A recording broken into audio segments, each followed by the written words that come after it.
बिस्मिल्लाहिर्रहमानिर्रहीम। अस्सलामु अलैकुम वरहमतुल्लाहि वबरकातुहू। नाज़रीन, कैसे हैं आप लोग? उम्मीद है खैरियत से होंगे। तो चले मैं आपको ताइफ़ की वादियों को दिखलाता हूँ। और ये जो आप देख पा रहे हैं ये अलमथना का इलाक़ा कहलाता है। सरसब्ज़ व शादाब खेतों को देखें, पहाड़ों को देखें। और ये असल में ये वही ताइफ़ की वादियाँ हैं जहाँ पे अल्लाह के रसूल सल्लल्लाहु अलैहि वसल्लम आए थे दावत तबलीग के लिए। और जो ताइफ़ वालों ने आपके साथ जो मामला किया था और जो वाक़या है वो भी सेम ही इलाके की है। और तो नाज़रीन, मैं ताइफ़ सफ़र के वाक़या को कुछ हिस्से को ऑलरेडी मैंने बयां कर चुका हूँ लास्ट वीडियो में। तो मैं वहाँ से शुरू कर रहा हूँ जहाँ पे मैंने स्टॉप किया था। तो लिहाजा जब हज़रत ज़ैद बिन हारिसा रज़ियल्लाहु अन्हु जब आप सल्लल्लाहु अलैहि वसल्लम को ज़ख्मी हालत में उठाकर अंगूर के बाग के पास लाए थे और वहाँ पे आपने थोड़ी देर आराम फरमाए थे, तो ये जो बाग है ये असल में उतबा बिन रबिया का था। ये उतबा बिन रबिया असल में मक्का के रहने वाले थे। और ये जो बाग आपको दिखाई दे रहा है ना, आपके सामने जो सरसब्ज़ बाग हैं, ये जो खेत जो दिखाई आपको दे रहे हैं ना, ये सारी की सारी जायदादें उन्हीं की थी, उतबा बिन रबिया की। जैसा कि मैंने पहले भी बताया हूँ, ये उतबा मक्का के रहने वाले थे। उनकी कुछ जायदादें यहाँ पे थी ताइफ़ के अंदर, जो मैंने आपको दिखलाया। तो जब उतबा बिन रबिया ने आप सल्लल्लाहु अलैहि वसल्लम को बाग में देखा तो देखें अरबों के अंदर एक कबायली हमियत होती थी। हालांकि उतबा बिन रबिया अल्लाह के रसूल सल्लल्लाहु अलैहि वसल्लम जान के दुश्मन थे, लेकिन जब अल्लाह के नबी को खून खून देखा तो उनका दिल भी पिघल के रह गया और कहने लगा, हाय ताइफ़ वालों ने मोहम्मद के साथ क्या कर दिया। उतबा इतना इमोशनल हुआ कि जल्दी से गया और प्लेट में अंगूर तोड़ तोड़ करके सजाए और अपने ग़ुलाम को बुलाया जिनका नाम अद्दास था। कहा कि ऐ अद्दास, ये जो अंगूर से भरी प्लेट है ये ले जा। वो जो आदमी ज़ख्मी पड़ा है बाग के पास, उसे जा कर के कहना, तुम्हें रिश्तेदारी की कसम मेरे अंगूर को रद्द ना करना, खा लेना। अद्दास आए और आपके पास अंगूर पेश किए तो आपने एक अंगूर उठा करके कहा बिस्मिल्लाहिर्रहमानिर्रहीम। तो अद्दास ने कहा कि ये लफ्ज़ जो है यहाँ के लोग तो नहीं बोलते, ये रहमान और रहीम कौन है? फिर आप सल्लल्लाहु अलैहि वसल्लम ने फरमाया, तुम कहाँ के रहने वाले हो? अद्दास ने जवाब दिया, मैं नैनुआ से हूँ। आप सल्लल्लाहु अलैहि वसल्लम ने फरमाया, वही नैनुआ जो मेरे भाई हज़रत यूनुस अलैहिस्सलाम का वतन था। वह अद्दास बड़ा हैरान रहा, बड़े ही हैरत ज़दा होकर के पूछने लगा कि आप यूनुस अलैहिस्सलाम को कैसे जानते हैं? आप सल्लल्लाहु अलैहि वसल्लम ने जवाब दिया, मेरा और उनके दरमियान नबूवत का रिश्ता है। वह भी अल्लाह के नबी थे और मैं भी अल्लाह का भेजा हुआ नबी हूँ। अद्दास ये सुनकर उसी वक्त मुसलमान हो गया। जैसे ही अद्दास ने इस्लाम को कबूल किया वैसे ही आप सल्लल्लाहु अलैहि वसल्लम ने अपना सारा ज़ख्म भूल गए। तो ये वाक़या हुआ था आप सल्लल्लाहु अलैहि वसल्लम के साथ ताइफ़ के अंदर।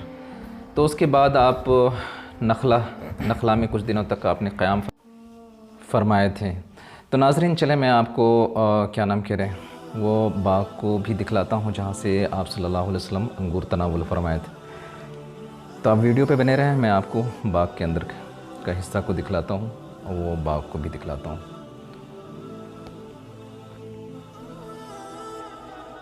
ये जो मैं आपको मूव करके बाग को दिखला पा रहा हूँ, ये वही बाग है जहाँ से आप सल्लल्लाहु अलैहि वसल्लम जो है अंगूर तनावुल फरमाए थे। तो ये वो बाग का हिस्सा है। असल में यहाँ पे बहुत सारे मजमुआ है बागों के, कई बाग हैं मिल कर के एक बाग बने हुए हैं यहाँ पे। तो 3 4 5 बाग कह लें, मिल कर के एक बाग बना है यहाँ पे। तो मजमुआ है यहाँ पे, सारे मिल कर के हैं। तो ये वही इसी बाग कहते हैं यहाँ के अहले अरब कि यही बाग है जहाँ से अल्लाह के रसूल सल्लल्लाहु अलैहि वसल्लम जो है अंगूर तनावुल फरमाए थे। यहाँ पर इसकी पूरी सराउंडिंग में जो आप देख पा रहे हैं, ये मैं आपको दिखलाने वाला हूँ। तो ये जो पूरी सराउंडिंग में सरसब्ज़ शादाब खेत हैं जहाँ पर अब सब्जियाँ हैं और अलग अलग किस्म के जो हैं फल और फूल लगाए जाते हैं। तो एक ज़माने में यहाँ पर अंगूर हुआ करते थे। अब चूँकि यहाँ पे अंगूर के बेल तो नहीं है, लेकिन बाग वही है जो मैं आपको वीडियो में दिखला रहा हूँ। यही वो बाग है जहाँ से आप सल्लल्लाहु अलैहि वसल्लम जो है ना अंगूर तनावुल फरमाए थे। लेकिन अब ये इन बागों में जो है अलग अलग किस्म के जो हैं लोग फूल लगा रहे हैं और सब्ज़ियाँ वगैरह भी यहाँ पे उगा रहे हैं, जो मैं आपको दिखला पा रहा हूँ। तो चलें नाज़रीन, मैं आपको मस्जिद अद्दास रज़ी अल्लाह अन्हु की विज़िट करवाता हूँ।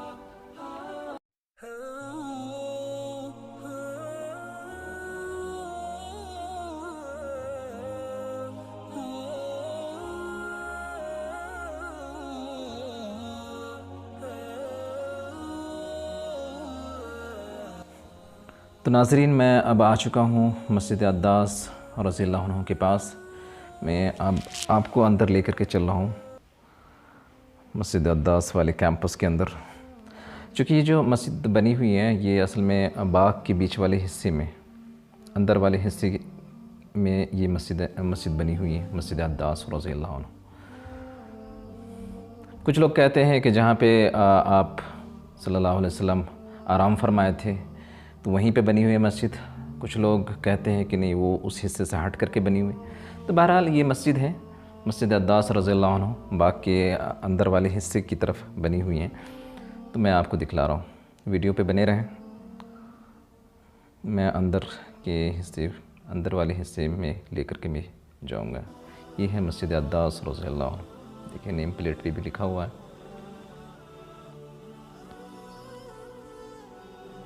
अब मैं लेकर के आपको चल रहा हूँ मस्जिद अद्दास के अंदर वाले हिस्से को दिखलाता हूँ। माशाल्लाह कितनी प्यारी मस्जिद है। देखें आप इनके इंटीरियर लुक को देखें।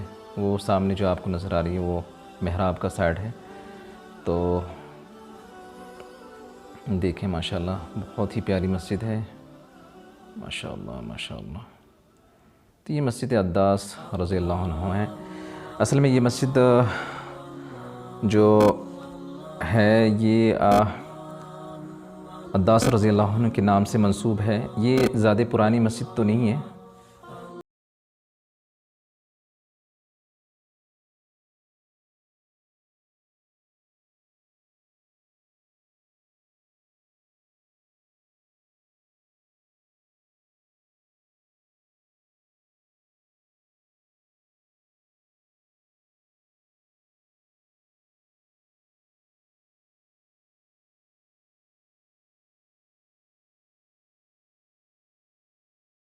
नाज़रीन, मैं अब आ चुका हूँ मस्जिद के बाहर वाले हिस्से की तरफ।